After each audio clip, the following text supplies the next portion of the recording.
এই বিলালের মর্যাদার অবস্থাটা কি? কিয়ামতের ময়দানে সমস্ত মানুষ উঠবে পায়ে হাতিয়া, আর বিলালে হাবশী মর্যাদার কারণে কিয়ামতের ময়দানে উঠবে উটের পিঠে চড়িয়া।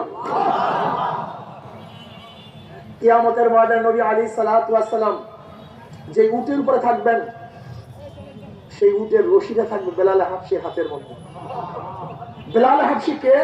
গোলাম, কালো, কুৎসিত। অথচ ওমর ইবনে খাত্তাব রাদিয়াল্লাহু কুরাইশি, বংশক্রমে মর্যাদা সম্পন্ন, আমিরুল মুমিনিন, অর্ধজাহানের বাদশা। এই অর্ধজাহানের বাদশা আমিরুল মুমিনিন, দেশের প্রেসিডেন্ট ওমর ইবনে খাত্তাব যখন বেলালে হাবশীকে সম্বোধন করতেন, কি বলতেন? সাইয়্যিদুনা বেলাল, আমাদের সর্দার, আমাদের নেতা বেলাল। কি বুঝলেন? বেলাল ছিল কালো, গোলাম। ইসলামের ধনে ধন্য হওয়ার কারণে আল্লাহ পাক তার দাম বাড়ায় দিয়েছে। দাহিয়াতুল কলবি রাদিয়াল্লাহু তাআলা আনহু, তার সম্পর্কে সবাই জানেন, অনেকেই জানেন। ইসলাম গ্রহণ করার আগে এত বড় পশু, এত বড় অমানুষ ছিল যা চিন্তাও করা যায় না। বিশ্বাস করবেন না, কত বড় অমানুষ। নিজের জন্মদাতা 70টা কন্যা সন্তানকে জেতা দাফন করছে। আরবের মধ্যে কন্যা সন্তান জন্ম দেওয়া খুবই লজ্জার বিষয় ছিল, খুবই লজ্জার বিষয়। দাহিয়াতুল কলবি রাদিয়াল্লাহু তাআলা আনহু নিজের হাতে যে বাচ্চাগুলি কন্যা সন্তান ছিল, জেতা অবস্থায় দাফন করে দিচ্ছে। এর মধ্যে একটা ঘটনা, নবী আলাইহিস সালাতু ওয়াস সালামকে সে বলতেছেন, ইয়া নবী আল্লাহ, ইয়া রাসূলুল্লাহ, আমি অনেক পাপী, অনেক গুনাহগার, অনেক অপরাধী, আল্লাহ কি আমার গুনাহ মাফ করবেন? দাহিয়া, তুমি এমন কি গুনাহ করছো যে আল্লাহর আশঙ্কা করতেছো আল্লাহ মাফ করবেন কি করবেন না?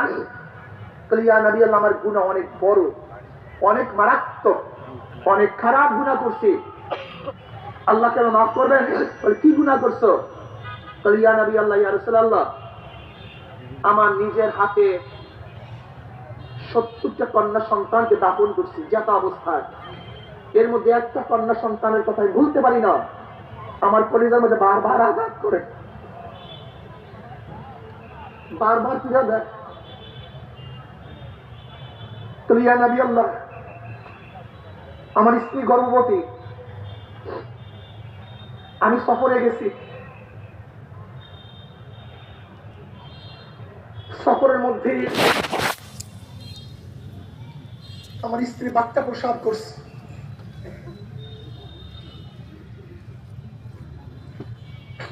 আমি সফর থেকে এসে জিজ্ঞাসা করলাম, কি হয়েছে তোমার, বাচ্চা কি হয়েছে? আমার স্ত্রী বলছে, বাচ্চা মরা বাচ্চা হয়েছে। আসলে ইয়া নবী আল্লাহ, সে মরা বাচ্চা হয় নাই, আমার স্ত্রী একটা কন্যা সন্তান জন্ম দিছিল, অনেক সুন্দর, অনেক আকর্ষণীয়। আমার ভয়ে আমার স্ত্রী তার কন্যাকে তার নানা বাড়ি রেখে আসে, নানা বাড়িতেই বড় হয়। যখন আমার কন্যা বাচ্চাটা বড় হয়েছে, আব্বা ডাকে, আম্মা ডাকে, এত আকর্ষণীয় চেহারা, এত সুন্দরী, এত রূপবতী, মনে হয় যে দুনিয়ার মধ্যে এরকম দ্বিতীয় কোনো কন্যা নেই। আর আপনারা জানেন দাহিয়াতুল কলবি রাদিয়াল্লাহু তাআলা অনেক সুন্দর ছিলেন, গোটা আরবের মধ্যে সবচেয়ে বেশি চেহারাওয়ালা ছিল দাহিয়াতুল কলবি রাদিয়াল্লাহু তাআলা। এমনকি দাহিয়ার চেহারা, সৌন্দর্যতা, দেহের গঠন এত আকর্ষণীয় ছিল, তিনি সবসময় শরীরকে আবৃত করে আর রাস্তা নামতেন মহিলাদের ফিতনার ভয়ে। দাহিয়াতুল কলবি রাদিয়াল্লাহু তাআলার চেহারা দেখলে, শরীর দেখলে মেয়েরা ঠিক থাকতে পারতো না, এত আকর্ষণীয় চেহারা ছিল। সেই দাহিয়ার সন্তান, কন্যা সন্তান, অনেক সুন্দরী। যখন বাচ্চা বড় হয়েছে, আমার স্ত্রী চিন্তা করছে হয়তোবা এই মেয়ের চেহারা দেখে, গোলাপ ফুলের মতো চেহারা দেখে, সে চন্দ্রের মতো আকর্ষণীয় মেয়ে দেখে হয়তো তাকে হত্যা করবে না। আমার মেয়েকে নিয়ে আসছে, আমি ঘরে ঢুকলাম, আমি দেখলাম একটা সুন্দর বাচ্চা, ফুটন্ত একটা বাচ্চা, অনেক সুন্দরী একটা বাচ্চা। আমি বললাম, মেয়েটা কে, কার মেয়ে? আমার স্ত্রী হাসতে হাসতে বলতেছে, এটা আপনারই বাচ্চা।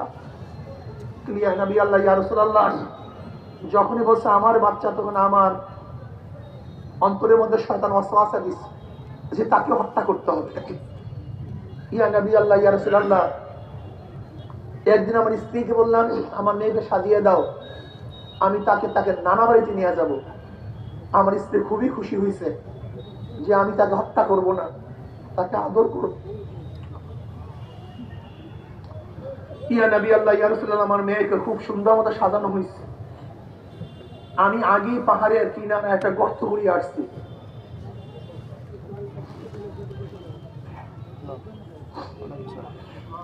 আমার মেয়েকে সাজাইয়া দিছে।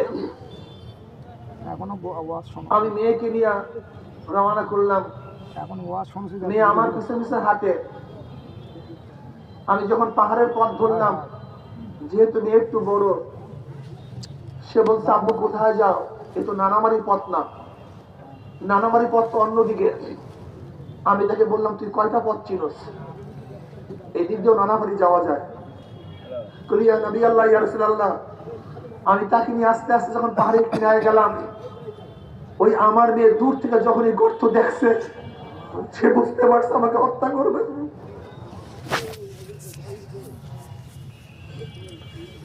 আমার মেয়ে হাউমাউ করে কান্না শুরু করছে, বলছে, আব্বু তুমি আমাকে হত্যা করিও না, আমি তোমাকে পরিচয় দেব না, আমি তোমাকে আব্বু ডাকবো না, আমি তোমার কাছে থাকবো না, তোমার ঘরে থাকবো না, তুমি আমাকে হত্যা করিও না। ইয়া নবী আল্লাহ, ইয়া রাসূলুল্লাহ, আমার বাচ্চাটা বারবার আমার পাও জড়াইয়া ধরে আর কাঁদতে থাকে।